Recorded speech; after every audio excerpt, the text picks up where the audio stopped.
Some of us need to stop using disappointment as a way for the enemy to derail us from our purpose.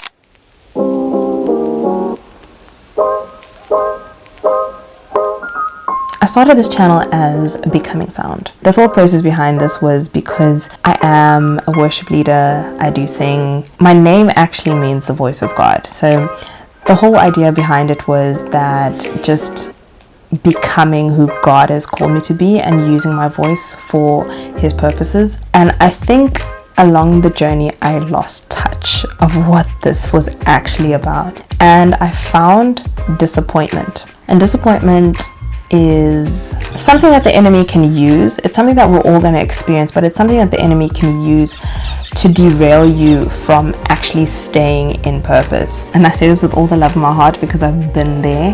When God has placed you somewhere, he's done it for a reason. When God has placed you somewhere, it is because there is a purpose that needs to be fulfilled. And when we walk away from that purpose, it's because we've gotten caught up with all the external things that are inconvenient. And I promise you, you will find many inconvenient things in your purpose. For me on YouTube, it was I didn't see as much growth as I thought I would. It was that it was taking hours for me to record and edit videos and and at the end of the day, none of that actually really mattered. If I just stayed consistent, I don't know what the Lord would have done through me, who he'd be able to reach, how he'd be able to reach them. It's not about the people, it's about obedience. Because I didn't see it to the end, I definitely dropped the ball on the obedience stick. So this year, I think I'm able to come back to YouTube with a better clarity and to remember to keep that why at the forefront of everything I do. So this channel, it's definitely going to be different. It's not going to be short clips anymore. If you want short clips, I think you should go to my social media. I think because we take a great approach to spirituality and our faith with God, that sometimes we don't actually take the time to address the wounds in our soul, address why we do the things that we do, address the hurts and disappointments that we've gone through in our soul. And that can cause us to live a life where we're just almost walking oblivious of what is actually happening in our lives. And for the past few years, really, actually, God has been dealing with a lot in myself. And that's why I think it's just so important for me to come onto this space now with the new maturity that I have, the life experience that I have, and address something that I think a lot of us deal with, which is disappointment. One of the things that I've learned over the past few years is that when the enemy knows he cannot get you away from your devotion to Christ and your walk of faith with the Lord, he often will attack you in ways that will make you either question or walk away from the place that you have been called to. He often uses disappointment as a tool to get you distracted from what you're actually supposed to be doing. And that's definitely what happened with me in this space of YouTube, but also in a lot of areas of my life. I experienced a lot of disappointment, people hurting me, friendship loss, hopes and expectations that I was believing God for that just never came to pass. And because of that, I really just shut down. Honestly, I really believed that, being on YouTube, looking back on it, it was very vain. It was very vain reasons, but I really thought that this channel was going to do a lot better than it did. And it didn't materialize in the way that it needed. Rather, let me say it didn't materialize in the way that I thought it would. I was just genuinely so disappointed at all these things. I said, it's enough. The thing is, if we don't actually address the reason, the core values of why we're disappointed in the first place, especially if our reasons for being disappointed is not actually rooted in anything biblical, if it is rooted in vanity and selfish ambition, and we find disappointment in a place that actually God has called you for, it can actually derail you from purpose completely. And that's what happened to me in music as well, in a lot of areas. And I think I'll make a separate video. Okay, but here's what I actually want to say. Let's talk about this. When you actually analyze your goals and your aspirations and you find that you found some disappointment. Maybe 2025 was not the year that you thought it would look like. Maybe there are goals that you wanted to achieve, milestones you wanted to hit that just never materialized. I think the first thing that I would encourage you to do is take that back to God and ask Him, and also ask yourself honestly if this was something that He has inspired you to pursue, or if this was just selfish ambition. Because looking back at my goals and aspirations for YouTube, although on the surface, because I was doing Christian content, everything seemed good, and this is a noble cause and all of that, I think deep down I really wanted fame. I really wanted to do well on YouTube. I really wanted to have it as an income source, and all of those reasons are not reasons enough for me to pursue this thing in the name of God. Right now, I'm in a better space because I genuinely think I found love for what I do again. I think chasing the views and the popularity and the subscribers really put me in a place where I started resenting what actually started as a passion project, as something that I really love to do, and getting back to the reason why, not the superficial reason why, but the calling, the purpose to why I've been called here, to be a voice. The beautiful thing about living life in community is that I can gain strength and faith for the experience that I might be going through from the testimonies of the people who went before me, and I think that this is a beautiful platform to do that. Okay, so going back to the list. I think the other thing that I would say is be patient. It's very easy to give up on being consistent when you are not actually seeing the results or the fruit that you want to see.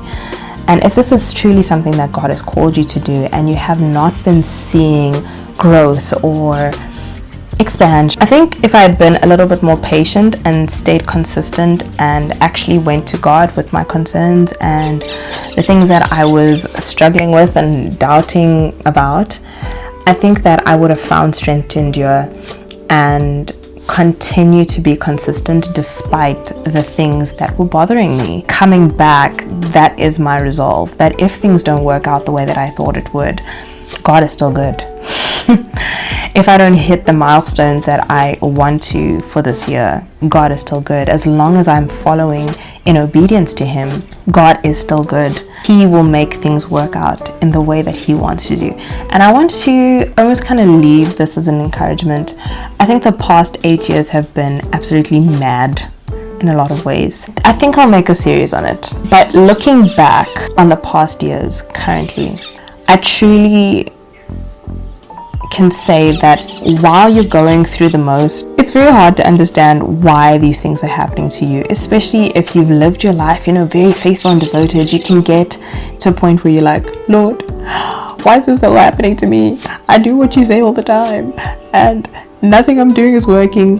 And I've definitely had that experience. I've definitely gone through that journey. But let me tell you, standing 8 years down the line, standing 7 years down the line, I really understand that God's plan is so much better and grander than we can ever imagine. I don't think I would ever imagine the place I would be today because of the things that didn't go right. And let me tell you, it's a blessed place to be.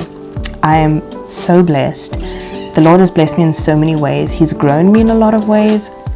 He's pruned me in a lot of ways. But I genuinely believe that His plan is so much better than I ever imagined my life to be. It's so much more full. It's more rich. It's full of laughter and joy. It's full of challenges. But the challenge that kind of gets you excited, like a Sudoku puzzle, not like a challenge where you want to cry for 3 weeks. I think that's what I want to leave you with. If you have had a terrible past couple of years and you've still been trusting God in the midst of it, or maybe you fell off the bandwagon, lived your own life, and maybe this is you coming back to what God has called you to be, I would say that you can trust that God's plan is always better. And when you trust in God, He makes all things work together for the good who love Him and are called according to His purpose. So you can have the confidence that even though life may not look like what you expect it to look, that His plans for you are good.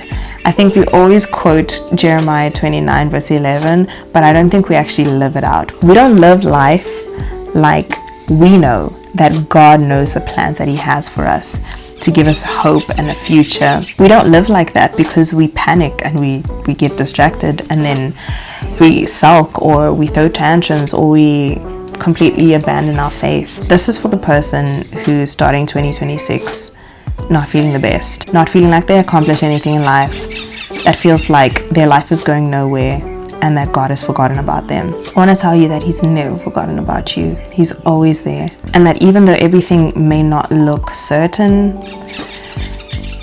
that there's no stability, God is your stability. In the midst of everything that may look chaotic, God is your firm foundation.